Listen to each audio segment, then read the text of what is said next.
Hello, everyone, and welcome back. So, today we're talking about interviews. I've served on many hiring committees for several companies and for various positions. So, I want to share some things that a hiring manager may be looking for, what makes candidates shine, and some of the common mistakes that can even cost you the job.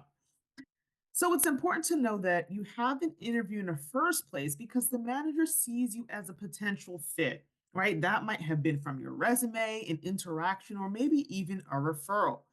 So during the interview, they want to get to know you a little bit more and how you may do the job and what you bring, right? Though the hiring manager is getting to know you, this is also a time for you to get to know them as well. We'll talk more about that in a bit. But when you come to the job interview, you want to come at your 100% best because they will judge you on everything. And I'm sorry to say, but that really is the truth. You will be judged on everything. Is it fair? Is it equitable? Is it ethical to really be judged on every single thing? Many times, not exactly, but it happens. So you'll be judged for things that you probably shouldn't be judged for. And that's just life. Isn't that it?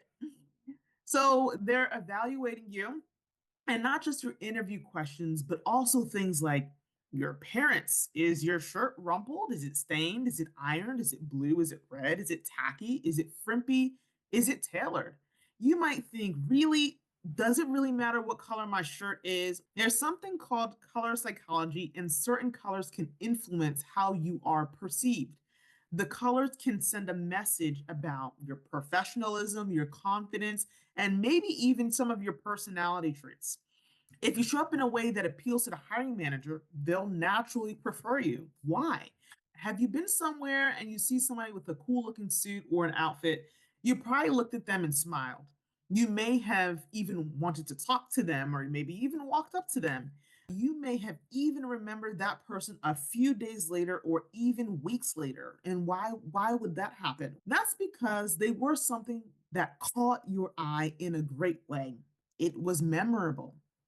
It's always great to be memorable, especially in interviews, but you want to make sure that you're memorable for a good reason. Some folks are memorable for chewing gum during an interview, believe it or not. Maybe they're picking their nose, chewing their pen, shouting all their answers, texting during the interview, being rude, and just all other things that they probably don't realize that they're doing.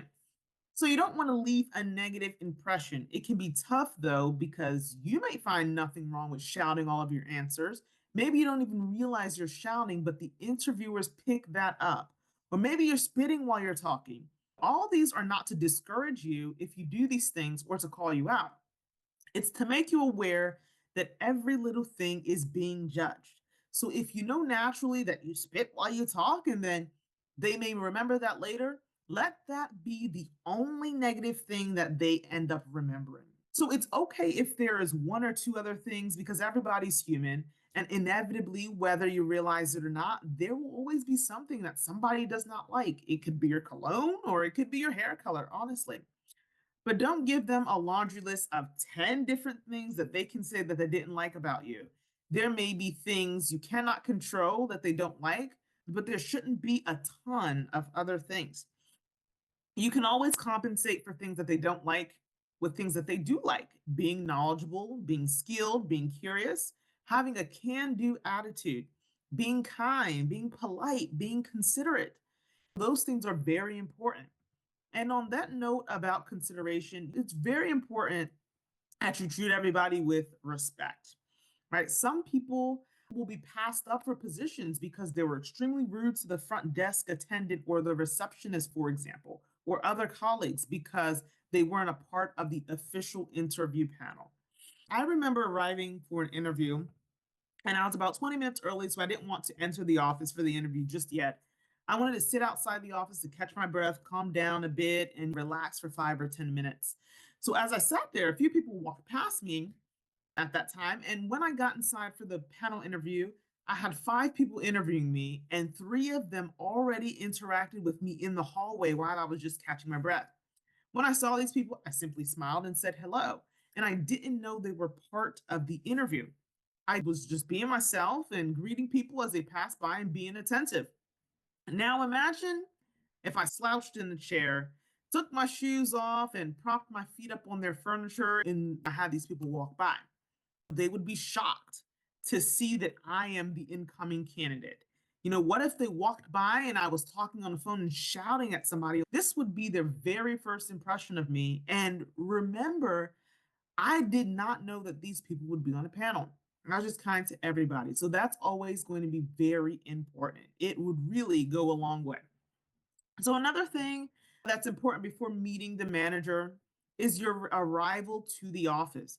You may enter and be greeted by the receptionist and sit and wait for the manager. Sometimes you go right to the back and begin the interview. But if you have to wait a few minutes for the manager, you can pick up a magazine or book that they have there on the table that they've left for guests to read. You can just look through them.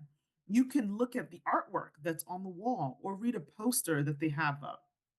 This shows that you're interested, that you're curious, and what you learn can be a great conversation starter.